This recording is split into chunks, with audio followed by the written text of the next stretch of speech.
신명기를 하겠는데, 신명기는 율법의 반복이다 그런 뜻이에요. 지금 이제 이스라엘 민족은 가나안 땅에 들어가게 됩니다.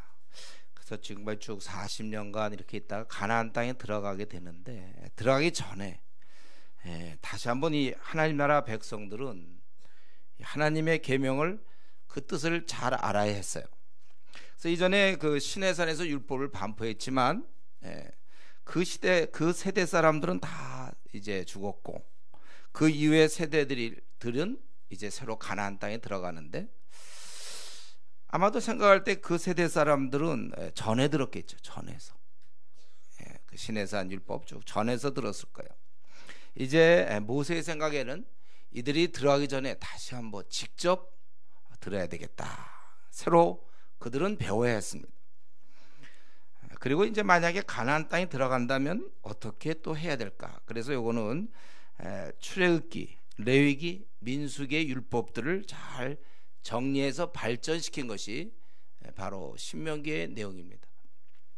그래서 이 신명기는 4장 거의 끝부분까지 지난 날에 어떻게 했는가, 그러나서 5장부터 4장 원래 44절부터 30장까지 율법에 대한 선포예요. 그리고 마무리 31장부터 34장까지 모세의 사역 마무리, 이런 내용을 담고 있습니다.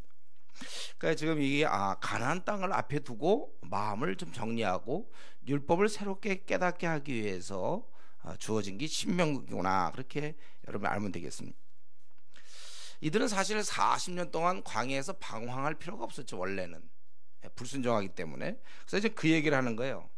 그래서 지금 보니까 2절에 보면 호렙산에 건 시내산이거든. 시내산에서 세일산에 이르기까지, 세일산을 지나 가데스 바네아, 거기 이제 정탐꾼들이 가나안 이제 그 땅에 정탐하러 들어간다고, 가데스 바네아. 그러니까 시내산에서 결국 가나안이라고 볼 수 있어요. 거기까지는 11일밖에 안 걸려요. 근데 40년 동안 고생을 한 거예요. 11일밖에 안 걸리는 그 10하루길이라 이렇게 얘기했죠. 근데 이들이 말을 듣지 않았기 때문에 결국 38년 광야에서 배웠고, 지금 다시 이제 원점으로 돌아왔어요. 이들이 이제 40년을 다 채우고, 여기 3절에 40째 해 11째 달, 그때 이제 그들에게 알려주신 것이다. 어디서? 그거는 1절에 있는 것처럼 모세가 요단 저쪽 숲 맞은편에 아라바 광야, 그거는 이제 요단강 양쪽 기슭에 있는 평원입니다. 거기서 이제 했고, 이때가 근데 어떤 상황이냐면 4절에 그 배경이 나오죠. 헤스본에 거주하는 아모리 왕 시온을 쳐 죽이고 에드레에서 아스다롯에 거주하는 바산왕 옥을 쳐 죽이니라. 벌써 이제 정복이 시작된, 예비적 정복이 시작된 상태에서 그 바로 이제 그런 게 벌써 이미 이루어졌잖아요. 이런 식으로 이제 정복이 될 텐데, 바로 그 정복하기 전에 이제 율법을 설명하기 시작합니다. 사실 38년 전에 이들 좀 굉장히 아모리 왕 두려워했댔어요. 근데 지금 38년 뒤에 나타나서는 그걸 이제 무찌르게 되는 것입니다. 그래서 이 모세는 거기 보니까 율법을 설명하기 시작했다. 5절에 지도자가 해야 될 일이 이런 거죠. 자기 얘기하는 게 아니라 하나님께서 무엇을 말씀하시는지, 하나님 말씀을 전하는 것이 우리가 일꾼들의 모습이에요. 우리는 언제든지 하나님 말씀을 전해야 되는 거예요. 이제 6절부터 시작해서 4장 43절까지가 과거를 돌아보는 거예요. 그래서 6절에 뭐라 그러냐면 호렙산에서 말씀하셨다. 그 뭐라 그랬냐면, 이제 이들이 출애굽해서 시내산에 왔더니 너희가 방향을 돌려서 가나안 땅으로 들어가서 얻어라. 거기 다 그걸 얻어라. 7절에 보니까 밑에 가나안 족속의 땅과 레바논 큰 강 유브라데까지 가라. 그 북쪽의 한계를 설명한 것이, 이것은 바로 8절에 있는 것처럼 그냥 아니라 조상에게 이미 약속한 땅이다. 그래서 이제 들어가야 되는데, 그때 여기 지금 모세가 이들에게 설명하고 이제 들어가는 건데, 그러기 전에 행정적으로 좀 정리할 게 있어요. 이렇게 오합지졸로 들어가는 게 아니라 가나안 땅을 얻기 전에 백성이 너무 많아. 그래서 모세가 홀로 짐을 질 수가 없다는 거예요. 그러니까 전진하기 전에 지금 과거를 돌아보는 겁니다. 지금 이들이 이제 가나안 땅에 들어가려고 하다가 행정적인 처리가 좀 필요해. 너무 이게 좀 분주하고. 그래서 어떻게 했냐면 너무 많다는 거야. 10절에 너무 사람들이 많아서 더 많아질 것이고, 그래서 12절에 어찌 내가 능히 너희의 괴로운 일과 너희의 힘겨운 일과 너희의 다툰 일을 담당할 수 있느냐. 그래서 어떻게 했다고요? 13절에 지혜와 지식이 있는 인정받는 자를 택하라. 그래서 각 지파에서 15절에 보니까 천부장, 백부장, 50부장, 10부장, 그리고 조장을 뽑았다. 그래서 그들이 해야 할 일은 뭡니까? 재판이죠. 거기 16절에 공정히 판결할 것이며 또 타국인에게도 그리하라. 아주 공평히 행하라는 거예요. 그래서 이제 가나안 땅에 들어갔을 때 행정적 처리가 필요하다. 그래서 아예 미리 뽑아 놓는 거예요. 천부장, 백부장, 50부장, 10부장, 조장. 이들의 근데 자격은 뭐라고요? 각 지파에서 지혜와 지식이 있어서 인정받은 자다. 그래서 이들의 재판 기준은 거기 16절에 공정히 쌍방간에 판결하고 타국인에게는 그러할 것이며, 또 17절에 외모를 보면 안 돼. 외모.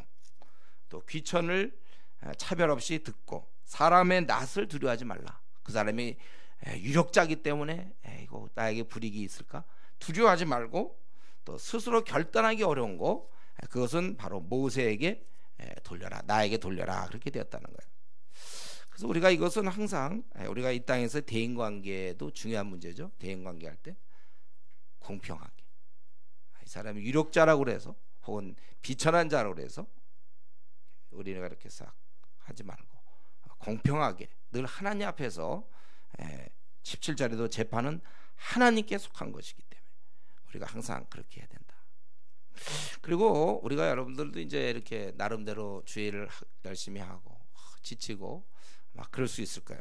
여러분, 우리가 힘들 때마다 내 능력의 한계일 수도 있고, 또 한 가지는 업무 분장이 잘 안 돼서 그럴 수 있어요. 혼자 짐을 너무 많이 지니까 무거운 거예요. 그래서 이렇게 생각하세요. 여러분들 어느 날 막 너무 일이 힘들어, 주님이 일하다 그때 문득 그런 생각하세요. 혼자 짐을 많이 진 거 아닌가. 모세가 이러면서 굉장히 지혜로웠죠. 그래서 천부장 뽑으는 거 얼마나 좋아. 또 백부장, 또 50부장, 10부장, 조장, 우리 교회도 조장이 있죠. 뽑아놓으니까 편한 거야. 우리가 어쩌면은 일을 이렇게 나누어지는 거, 이런 원리들을 좀 잘 생각하세요. 힘든 사람들, 나는 너무 일이 많아 힘들어. 이런 뭐 그렇게 나눠도 힘들 때는 할 수 없죠. 저 같은 경우 어떻게든지 일을 나눠보려고 그러는데 어쩔 수 없이 뭐 많은 경우는 할 수 없어요. 그건 뭐 어떻게 할 수가 없더라고. 그러나 되도록이면 우리가 사람을 찾아야 돼. 그래서 이전에 바나바 같은 경우도 바울을 찾았잖아요. 그래서 일을 나누고, 그리고 앞으로 한국 교회를 책임질 때 여러분들 다 하나같이 이제 잘 커서 힘을 나눠서 우리가 일을 해야 되는 것입니다. 그런데 그 당시에 보면 이들이 이제 출애굽 상태니까 애굽에서 뭐 잘 배웠겠습니까? 뭐 이 사람들이 뭐 탁월한 지도력이 있겠어요? 여기서 중요한 것은 어쩔 수 없다는 거예요. 새로 뭐 외국에서 데려오고 그러는 게 아니라 현재 있는 사람 중에 그래도 지혜와 지식 있는 사람을 뽑으라. 그거 중요해요. 우리가 어쩔 수 없이 우리 현재 있는 이 상황에서 자꾸 너무 이상적인 걸 생각하면 안 된다는 거죠. 우리가 있는 상황에서. 그럼 여기서라도 이거 조장을 세워야 되는데 많지 않다, 어떡하나. 그럼 거기서라도 차선책을 세우는 거. 차선책으로. 그 당시 이들이 뭐 노예 상태에서 뭐 이렇게 훈련을 받았겠습니까? 그러나 그 중에라도 좀 이렇게 지혜가 있는 사람, 지식이 인정받은 사람. 이것은 우리 신약에도 마찬가지죠. 항상 주님이 이끄는 두 가지입니다. 성령 충만과 지혜. 지혜가 있어서 일을 어떻게 해야 되는지 아는데, 여기서 우리가 속아 넘어가면 안 돼요. 내가 어떤 일을 해나갈 수 있는 지혜가 있다 하더라도 그런 생각을 하고 깨달음이 있다고 해서 하는 건 아니에요. 그 사람이 게으른 사람이 못합니다. 그 사람이 영성이 없으면 도전을 못해요. 그래서 성령 충만, 이 지혜와 성령 충만은 모든 오고 오는 세대에 항상 일꾼의 기준이 돼야 돼요. 알지만 행할 수 있는 능력이 있는가? 기도 생활 없이는 그냥 지혜만 있어서 안 되는 거야.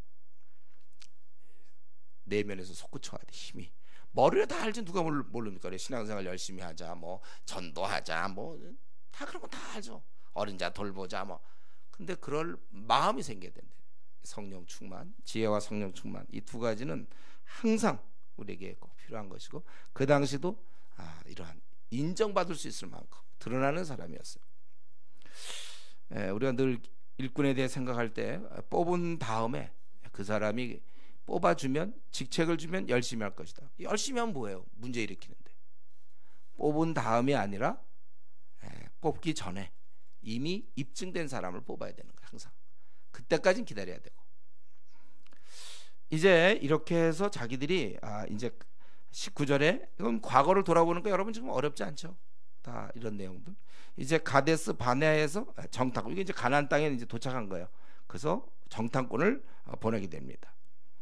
그래서 그 가데스 바네아에 이를 때 내가 너희를 20절에 이제 아모리 족속 산지에 너희가 일어났나니 21절 너에게 이르신 대로 여호와께서 너에게 이르 올라가서 차지하라, 두려워하지 말라, 주저하지 말라, 그렇게 얘기했을 때 백성들이 22절 정탐꾼을 보내서 어느 길로 올라가고 어느 성읍으로 들어갈 것을 우리에게 알리게 하자. 그래서 이 말을 모세가 선히 여겼다. 근데 민수기 13장에 보면 또 이거는 하나님의 명령이기도 해요. 사람의 말을 잘 받아들이는 건 지도자지만 또 하나님이 그걸 또 그렇게 하라고 그랬어요. 그래서 이제 갔습니다. 그래갖고 이들이 그 에스골 골짜기, 24절에 보면 에스골 골짜기, 이건 헤브론 가까이 있는 곳이 계곡이에요. 거기를 정탐했는데 그들이 열매를 가지고 왔어요. 그래가지고 그 땅이 좋다고 그랬는데 우리가 아는 대로 이거 다 좀 생략했죠. 12명이 갔는데 10명이 이제 그거 나쁘다 이렇게 얘기한 거죠. 우리는 그 앞에 메뚜기 같다, 우린 밥이다, 이렇게 이제 그들이 막 도저히 안 된다 그런 식으로 많이 얘기한 것이죠. 그래서 그들이 명령을 거역하여 27절에 보면 하나님께서 우리를 미워한 것이다. 우리를 미워함으로 아모리 족속의 손에 넘겨 멸하시려고 우리를 애굽 땅에서 인도하여 내셨도다. 우리를 멸망코자 한다는 것이다.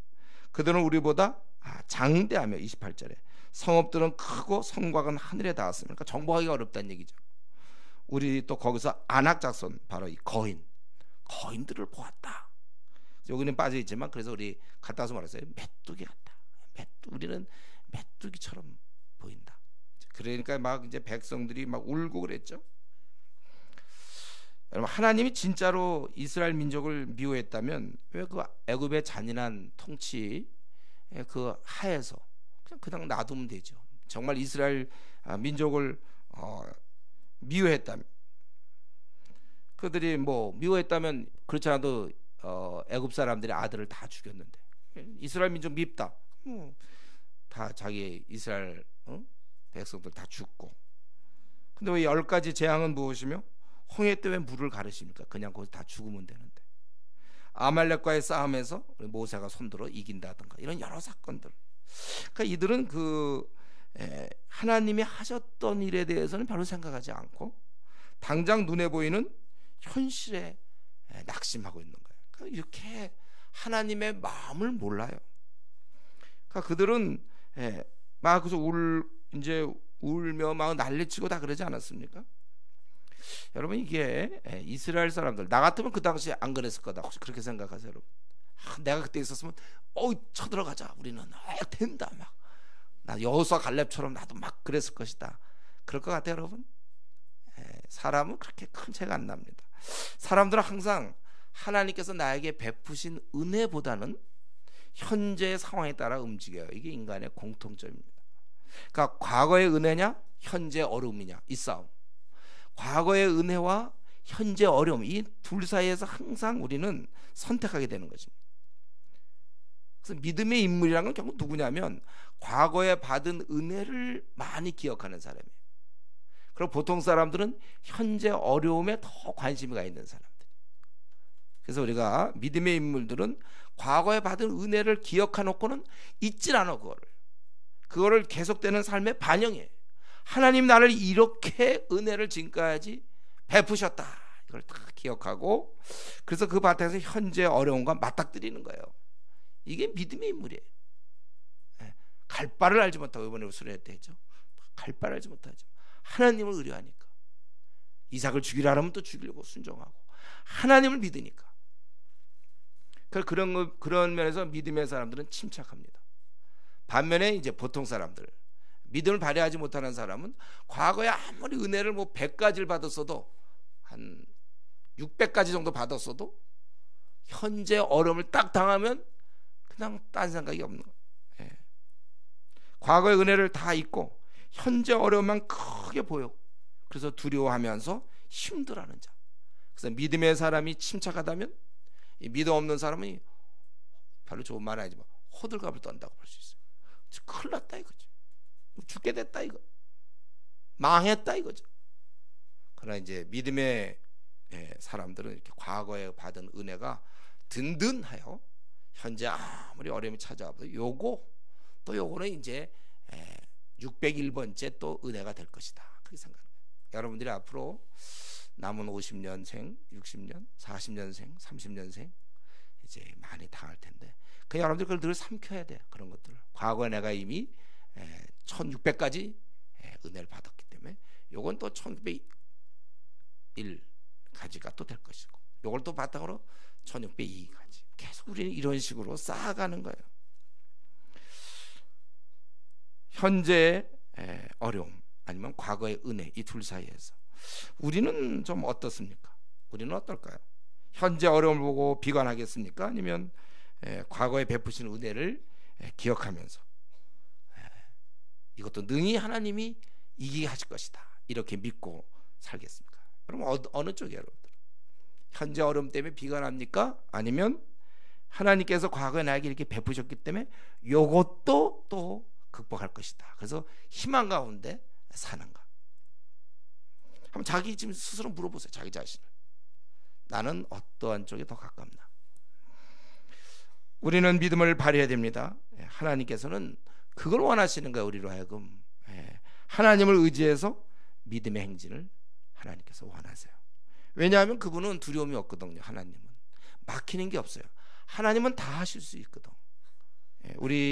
우리가 해서 오히려 좀 아버지께 맡기기를 하나님은 바라고 계시는 것입니다. 다 이루어줄 수 있어요, 그분은.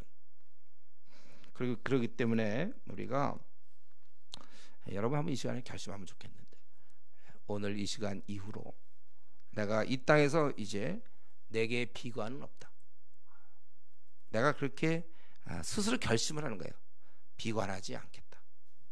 그리고 그런 마음이 들 때 어떻게 하라고 그랬죠? 제가 이번 수련회 때, 야 아무개야, 야단치라고 그랬죠.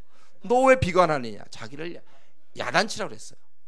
자기를 야단치세요. 우리 시편 기자가 보면은 내 영혼아 내가 어찌 내가 낙심하느냐, 크게 야단치잖아요, 자기에 대해서. 우리는 이제부터는요 기쁨의 사람이 돼야 돼요. 희망입니다. 우리는 희망, 우리 삶 자체가 희망이며 기쁨의 삶이고, 우리마저도 만약에 비관주의에 빠져 있으면 세상 사람들은 어떻게 살라는 거예요?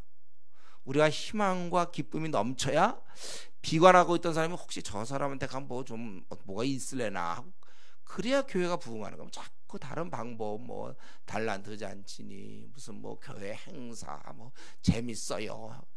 그 뭐 재밌습니까? 또 사실 우리가 보여줄 수 있는 건 희망, 소망.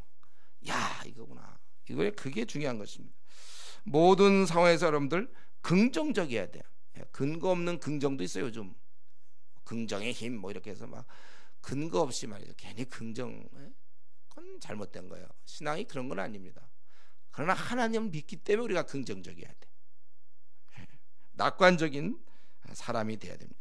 그렇기 때문에 이후로 두려움 우리는 없습니다. 두려움 없고 우리는 비관 없어요. 최악의 상황에서도 괜찮아요. 최악의 상황에서도 하나님이 나의 아버지시니까 그걸 바라봐야 되는데, 그래서 29절에 보면 내가 너에게 말하기를 그들을 무서워하지 말라. 모세가 그렇게 얘기했다는 거. 두려워하지 말라. 하나님께서 애굽에서 한 일처럼 지금도 너희를 위해 싸울 것이다. 그래서 우리는 할 일이 없어. 우리는 예. 너희들이 이제도 널 위해서 싸울 것이다 이거죠. 그래서 광야에서 인도함을 봐라. 31절에 우리를 아들을 아음같이 그렇게 하지 않았냐. 근데 너희가 32절에 믿지 아니한다. 그런 너희에 앞서서 밤에는 불로 낮에는 구름으로, 이 구름 기둥과 불 기둥으로 인도한 자다. 자, 우리 여기서 한 가지 모세의 모습 보세요. 백성들이 말을 안 듣고 불순종해. 지금 사실은 여기 자세히 안 나왔지만 이제 애굽으로 막 돌아가자고 그랬어요. 그럴 때 모세가 할 수 있었던 일은 무엇일까? 백성들이 말을 안 듣고 불순종할 때 지도자는 어떤 일을 해야 되는가? 그냥 다른 거 없습니다. 힘써 사실을 그냥 얘기하는 거예요. 더 이상 방법이 없어요. 뭐 불순종하겠다는데 어떡합니까? 계속 백성들이 말을 안 듣는데, 그러니까 힘써 사실대로 얘기하고 두려워하지 말라. 우리 전투하자. 그들이 듣든지 듣지 않든지 간에 자기 할 일을 할 수밖에 없는 거예요. 지도자는 이제 이런 거죠. 이때 낙심해서 가만히 입을 다물고 있는 게 아니라 이건 얘기해봐도 뭐 소용없겠다. 벌써 이 대세가 지금 모든 국민들이 막 울고 불고 하면서 애굽으로 막 돌아가겠다고 하는 그런 상황인데, 이럴 때 그러면 아휴 낙심해 갖고 그냥 될 대로 되라 이런 게 아니에요. 그렇다고 해서 어떻게 할 수도 없어. 그래요. 지도자는 뭐 어떡합니까? 자기 혼자 뭐 그들과 다 싸워서 뭐 물리칩니까? 뭐. 그냥 그러나 여전히 그는 그 입을 열어서 성경에서 하나님 뜻이 이렇다, 그냥 사실대로 힘써 얘기할 수 있는 곳밖에 없습니다. 모세가 인도를 해도 안 되는 사람들은 안 돼요. 할 수 없어요.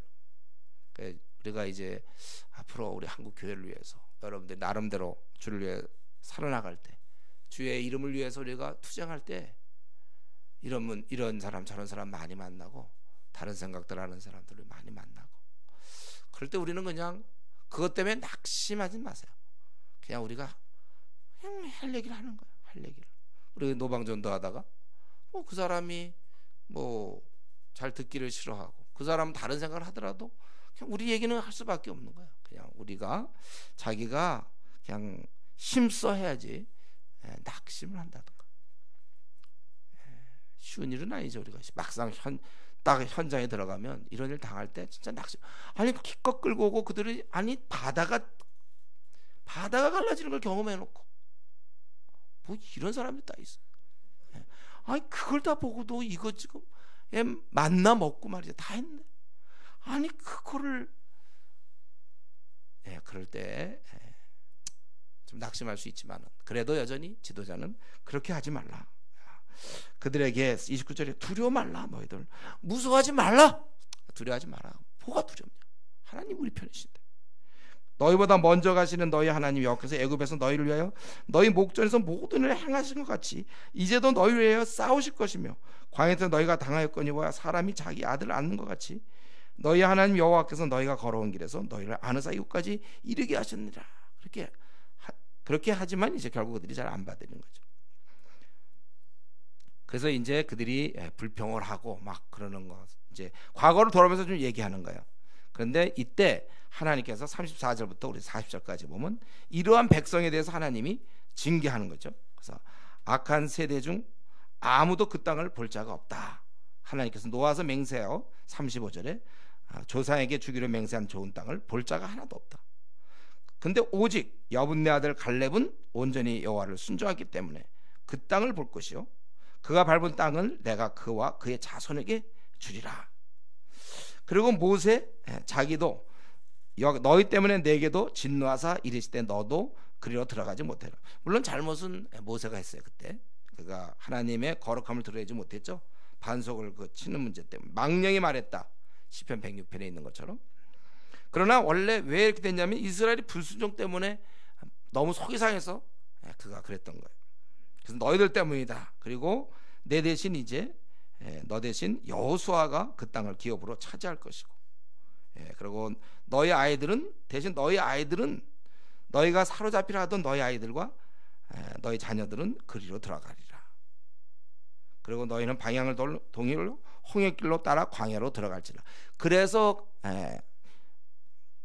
이제 이들이 돌이킴으로 말미암아 이제 여기서 그들이 불평함으로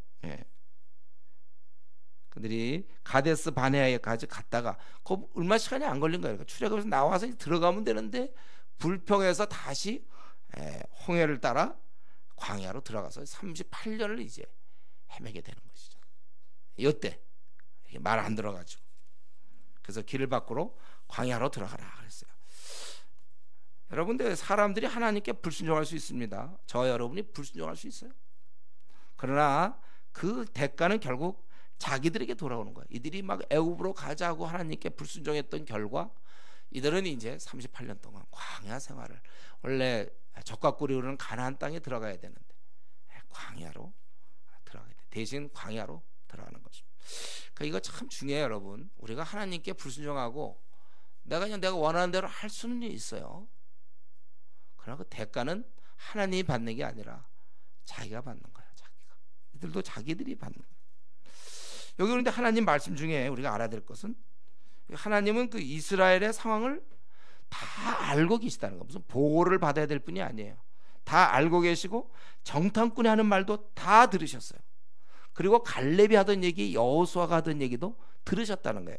그렇기 때문에 36절에 갈렙은 온전히 여호와께 순종했고 또 38절 눈의 아들 여호수아는 그리로 들어갈 것이다. 하나님께서는 갈렙과 여호수아가 무슨 말을 했는지 다 들으셨고 이에 따라서 그들을 축복하셨다는 것입니다. 여러분 이걸 어떻게 생각하세요? 갈렙을 알고 이 여분네 아들 갈렙. 우리는 갈렙이 아버지가 누구지 알게 뭐야. 그러나 여분네, 여분네 아들 갈렙이라고 그랬고 또 여호수아는 눈의 아들 여호수아. 그들은 들어간다. 우리 분명히 알아. 12명 중에 2명만 이거는 우리의 밥이다. 들어가자. 그랬고 10명은 절대 못 들어간다. 우리는 정말 밥이다 그들의. 우리는 메뚜기다. 이랬잖아요. 그런데 바로 그런 것을 우리 하나님께서는 다 들으셨다는 거예요. 이 시간에 우리가 한 가지 좀 명심할 것은 하나님께서는 내 행동을 내 말을 다 듣고 계신다는 거죠. 다 알고 계세요. 이게 처음엔 두렵죠. 하나님이 나의 모든 걸 알고 있다는. 그런데 시간이 지나고 자기가 신앙생활 제대로 할 때는 이게 참 힘이 되는 거예요. 그분이 내 속을 다 아시니까. 우리 때로 사람들로 하여금 어려움도 당할 수 있죠. 또 오해도 받을 수 있고 또 뭐 나름대로 주님을 열심히 섬기는데 누가 조롱할 수도 있고 이들도 아마 갈렙이나 여호수아 그 당시 분위기로는 안 맞아. 돌로 치려고 그래가 막 사람 죽이려고 그래. 그러나 하나님은 그의 중심을 보고 있단 말이죠. 중심을 봤다. 지금도 하나님께서 여러분 분명히 아세요.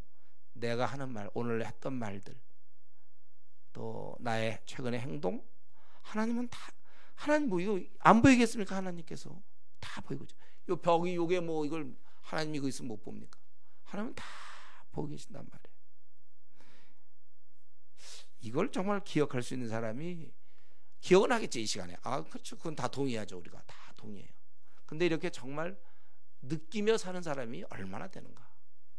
역대하 16장 9절에 여호와의 눈은 온 땅을 두루 감찰하사 전심으로 자기에게 향하는 자를 위하여 능력을 베푸시나니. 그 자기는 다른 생각하고 능력을 달라는 사람 얼마나 많아요. 요즘 뭐 병 고친다든가 뭐 능력을 주십시옵소서. 그렇지 않아도 돼. 정말 전심으로 자기를 향하는 자에게 힘을 주시는 분이 우리 하나님께서. 여러분 우리가 이 시대를 살아가면서 우리가 이러한 갈렙이라든가 여호수아 같이 믿음으로 행진하는 사람들이 돼야 됩니다. 우리 말 같은 것도 말도 우리가 여러 말을 할 수 있어요. 그러나 하나님을 나는 좀 전폭적으로 의지하는 자, 그러니까 하나님을 전폭적으로 의지하는 자가 잘하면 어떤 말을 할까? 그 말을 하세요, 여러분들이. 보통 우리 현실적으로 얘기하기 쉽지만 보통 다 그렇겠죠. 다 눈에 보이는 대로 얘기하기 쉬워요. 근데 만약에 어떤 아주 진짜 믿음 좋은 사람, 하나님을 그냥 전폭적으로 의지하는 사람이라면 이럴 때 어떻게 얘기했을까? 한번 여러분 좀 인문학적 상상력, 좀 생각을 해보. 생각을. 그 사람이라면 이럴 때 어떤 말을 할까? 나도 그렇게 말해야 되겠다. 말의 습관도 여러분 바꾸세요. 하나님은 우리 아버지시니까, 선한 목자시니까, 최고로 절망하는 그런 상태를 할지라도 우리 말이, 지금 이 상황은 정말 이들의 보고, 아마 10명의 보고가 제대로 본 걸 거예요. 사실은 진짜 거인들이 있었고 적과 끓이 흐르고 거기에 성벽은 높고, 이거 우리 같이 오합지졸들 뭐 훈련했으면 뭐 했습니까? 들어가면 죽는다, 이건 맞아요. 여기까지 맞아요. 그러나 이 배후에 하나님이 함께하는 오합지졸이면 그건 최강의 군대거든. 하나님이 함께하는데 이 부분을 제거한 것이죠. 왜 그렇게 했는지 몰라. 하나님을 신뢰하지 않는 거예요. 여러분이 때때로 어떤 걸 결정하고 판단할 때 하나님이 함께하는 걸 생각을 해야지. 하나님이 함께하시면 그냥 가로 밖으로 제끼고 자기가 생각하는 대로, 그건 굉장히 믿음 없는 인물. 혹시 성경에 우리 히브리서 11장에 믿음의 인물 나왔잖아요. 혹시 12장에 믿음 없는 인물 혹시 기록된다면 자기 이름 나올지 모르지. 이렇게 했을 때 아주 그냥 안 받아들이고, 이럴 때 벌벌 떨고 안달하고 걱정 근심 염려 속에서 한 걸음도 못 나갔다, 그렇게 될 거 아닙니까? 우리가 하나님을 만약에 전폭적으로 의지하는 자는 어떤 말을 하고 어떤 행동을 할까? 여러분이 자기의 믿음이 안 생기거들랑 그렇게라도 모방을 하며 따라하세요. 하나님 그걸 기뻐하실 거라고 생각해요. 하나님은 이렇게 우리가 어떤 말을 하느냐, 어떻게 행동하냐. 우리 지난번에 한번 했잖아요. 그거 여러분들은 못 들었죠. 엘리사, 우리 그 수련회 가야 된다고 제가 엘리사 얘기했을 때 어떤 군대 장관이 하늘에서 창을 내신들 어떻게 이런 일이 있겠느냐. 밀가루가 뭐 한 서가 되고 뭐 보리가 한 서가 될 때 어떻게 그런 일이 있으니까. 그러니까 엘리사가 네가 보긴 보아도 이제 먹지 못할 것이다 그랬잖아요. 말이라는 거, 우리가 이들은 다 말 때문에 이런 거예요. 자기들이. 하나님이 그걸 다 듣고 계신다니까. 그러니까 오늘부터라도 여러분들이 항상 내가 믿음의 말들을 좀 하는 습관을 들이세요. 자, 이에 대해서 이렇게 이제 돌아서 너희들 홍해길을 따라 광야로 들어가라. 기껏 왔는데 돌아가라 그랬거든요. 그러니까 어떻게 됐습니까? 그 이스라엘 사람들이 41절부터 오늘 마지막 절까지 그들의 반응은 이렇게 했어요. 우리가 그 말을 듣고 여호와께 범죄했다. 오히려 우리는 이제 그럼 싸우러 올라가겠다. 이 말을 듣고 광야로 돌아가라 그러니까 우리가 싸우러 올라가겠다. 그래서 여호와께서 내게 이르시되 42절 올라가지 말라, 싸우지도 말라. 내가 이제 너희 중에 있지 않아. 너희가 지금 불평불만하는데 니들이 되겠느냐? 대적에 패한다. 너희들 안 된다. 그래서 얘기를 했는데도 또 그들은 듣지 않고 여호와의 명령을 거역하고 꺼리낌 없이, 이 꺼리낌 없다는 것은 아주 교만한 마음으로 그들이 산지로 올라가면, 원래 처음에 했어야 되는데 막 죽는다고 그랬다가 그래서 하나님 벌 주니까 광야로 가라니까 우리가 잘못했다. 그래서 지금 올라가지 말라는데 말도 안 듣고 또 올라간 거예요. 꺼리낌 없이 산지로 올라가매 그 산지에서 기다리던 아모리 족속이 너에게 마주 나와 벌떼같이 너희를 쫓아 세일산에서 쳐서 호르마까지 이른지라. 이 아모리 족속이 크게 이들이 졌다는 거예요. 요 호르마라는 것은 이제 가데스 바네 좀 위쪽이에요. 거기까지 이르렀다. 사해 왼쪽으로 있었던 곳인데 그렇게 됐다는 거예요. 그래서 그들이 이제 통곡해요. 여호와 앞에서 통곡하지만 여호와께서 너희의 소리를 듣지 아니하시며, 자기들이 막 통곡하고 우리를 도와달라 뭐 여러 가지 얘기 있었겠죠. 그러나 그때는 듣지 않는 거예요. 하나님께서 듣지 않고 46절 너희가 가데스에서 여러 날 동안 머물렀나니 곧 너희가 그곳에 머물던 날수대로라. 아마 여기서는 여러 날 동안 머물렀나니 곧 너희가 그곳에 머물던 날수대로라. 아마 시간을 꼭 밝힐 필요가 없었던 것 같아요. 며칠이다 이런 얘기 안 하고, 이들은 사실 어쩌면 왜 여기서 머무냐면 빨리 가라고 그랬거든요. 광야로. 별로 내키지 않으니까 금방 실행하지 않은 듯해요. 그러다가 결국은 이제 광야로 들어갈 수밖에 없은 거죠. 자, 이게 오늘 신명기 1장의 말씀인데, 우리 여기서 이 이스라엘 백성이 무슨 말이죠? 이들이 분명히 41절에 보면 우리가 여호와께 범죄하였습니다. 자기들이 범죄했다고 고백을 했어요. 그리고는 범죄했다는 거는 됐는데, 회개는 했는데 하나님 말씀에 올라가지 말라 그래도 그들은 자기 원하는 대로 올라갔다는 거예요. 우리는 이러한 이스라엘 모습에서 무엇을 배울 수 있습니까? 고백하기는 쉽다는 것이죠. 진실한 회개와 그렇지 않은 회개가 있어요. 아침마다 콰이타임 할 때는 주님 내가 오늘은 잘, 그러고 또 하루 종일 보면 또 똑같아. 그 다음날 아침에 또 콰이타임하고 기도하면 오늘은 잘 살겠고 어쩌고 하다가 보면 똑같아. 그 회개 아닙니다. 회개 아니에요. 진짜 회개는 변화가 있어야 돼요. 삶의 변화가 있어야지. 그거는 어떻게 약간 느낌? 이때도 아마 자기들이 우리가 참 잘못했구나, 그래서 우리가 범죄했습니다 하지만 이 중심이 실리지 않는 고백이에요. 정말 그렇다면 뒹굴어야 되는 거야 원래. 이때 진짜 깨달았다면 막 이들이 정말 며칠을 울고 말이지, 우리 이래서 광야 가게 됐으니 하나님 한번 용서해달라 막 이래야 되는데, 이때는 우리가 범죄하였습니다 딱 그래 놓고는, 그러면 하나님도 올라가지 말라 그러면 네 이래야 되는 거잖아요. 올라가지 말라 그러면 네 알았습니다, 광야로 가라면 네 그럼 가야 되는 거잖아요. 근데 올라가지 말라 해도 자기들이 올라가 정복하겠다고. 그건 진짜 회개가 아니에요. 고백하기 쉬운 거 그건 회개가 아닙니다. 행동을 고치는 거, 그게 진짜 회개죠. 그래서 회개는 어려운 거예요. 참 회개는 삶에서 변화가 있는 게 회개입니다. 그래서 뭐 아침에는 오늘 뭐 문제가 뭐 이제 게임도 안 하고 뭐도 안 하고 이제 뭐 굉장히 거룩하게 살 것 같아. 근데 하루 그대로 살고 또 그 다음 날 그리고 또 그렇게 살고. 그건 진짜 회개가 아니야. 울어야 돼. 눈물을 흘려야 돼. 눈물을 정말 깊이 느끼고 이건 아닌데 자기가 하고 싶은 대로 이제는 하지 않습니다. 이게 참된 회개죠. 그렇기 때문에 우리가 알아야 될 것은, 회개란, 이들도 자기들이 범죄했다는 고백은 했잖아요. 회개란 고백보다도 변화된 행동에서 나와야 되는 거예요. 우리가 참으로 예수님을 믿고 회개했다면 삶이 바뀌어야 되는 것입니다. 그래서 멋있어야 돼. 삶이 섬기는 자가 되고 자기는 죽어 있고, 그리고 많은 사람을 이렇게 돌보는, 그게 참된 회개죠. 말씀을 맺겠는데 말씀 마치기 전에 한 가지만 더 본다면, 결국 그래서 이스라엘 사람들은 하나님 말씀에 계속 반역을 했고, 그래서 광야길, 그래서 배회하면서 38년간 허송세월을 하겠다는 거예요. 38년이 얼마나 긴, 우리 인생 중에 38년을 생각해 보세요.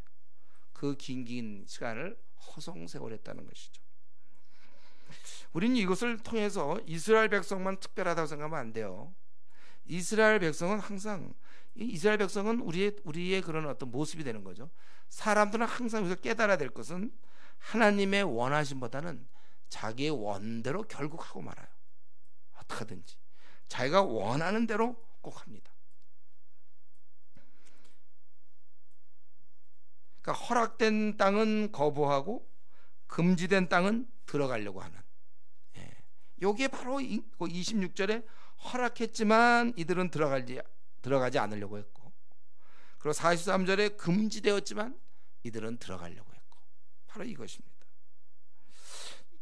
이들만 그런 게 아니라 이것은 이게 바로 원래 아담의 처음서부터, 아담의 이 후손들, 아담 때부터 원래 계속된 인간의 모습입니다. 우리는 언제나 불순종이에요. 다른 말로 하면 언제나 자기가 원하는 것을 하지 하나님의 원하는 것을 잘 안 하는 사람들이에요. 이건 언제나 우리는 불순종이에요. 언제나 불순종. 이게 체질입니다. 우리의 체질. 근본이 불순종이에요. 우리는 이 불순종하는 몸을 끌고 날마다 성령의 은혜로 우리가 거룩하게 사는 것이지, 우리가 이 성령의, 우리가 기도 생활 없는 사람들, 결국은 이 불순종한 모습이 그대로 나오는 거야. 삶에서 매일 바울 사도가 얘기한 것처럼 자신을 복종시키지 않으면 안 돼. 왜냐하면 불순종 덩어리이기 때문에. 그래서 바울 사도가 로마서 1장 5절에서 자기가 해야 될 일이 뭔가, 이방인의 사도로 모든 사람들을 믿어 순종케 하려고 그랬잖아요. 그러니까 신앙이랑은 다른 말로 하면 순종하는 사람이에요. 자기에게 순종하는 게 아니라 주님께 순종하는 사람. 결국 가만히 보세요. 여러분들 한번 자기의 살아온 모습을 가만히 보세요. 우리에게 많은 싸움이 있지만 제일 큰 싸움은 자기와의 싸움이에요. 이 불순종 덩어리, 아주 끝도 없는 불순종, 이런 불순종 덩어리를 어떻게 순종하는 하나님의 자녀가 될 것인가, 이 싸움 끝까지. 그래서 우리는 정말 하나님의 능력만이, 그래서 우리가 기도할 수밖에 없는 거예요. 기도 생활을 등한히 해갖고는 그러면 어느새 이게 또 나타나. 그래서 자기가 원하는 걸 해. 항상 하나님이 원하는 것보다는 자기가 원하는 것. 우리 체질상 처음서부터 우리는 하나님을 대적하는 자로 태어났고 그 몸을 입고 현재 여기까지 여러분들이 앉아 있는 겁니다. 여기까지 여러분들이 신앙생활을 하는 거예요. 그런데 여기서 이러한 나를 정말 인식하고 조심하느냐, 아니면 나에 대해서 좀 너그러우냐, 이 차이가 있겠죠.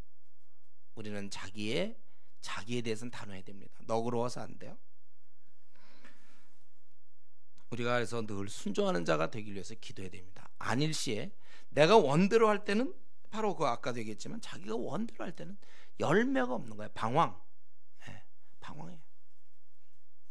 그 결과가 열매 없는 광야로 들어가야 되는 광야길입니다. 남은 생 잘 보내봤자 고달프고 힘든 겁니다. 네. 안식도 없고 열매도 없어요. 목사님, 저 지금 좀 힘듭니다. 사는 게. 무조건 달려야 돼. 하나님께. 사는 게 힘듭니다. 하루 종일 기도하세요. 네. 교회 비어 있잖아요. 비밀번호 알죠? 하루 종일 와서 기도하는 거예요. 이 문제가 해결될 때까지. 내가 왜 사는 게 왜 고달픈가?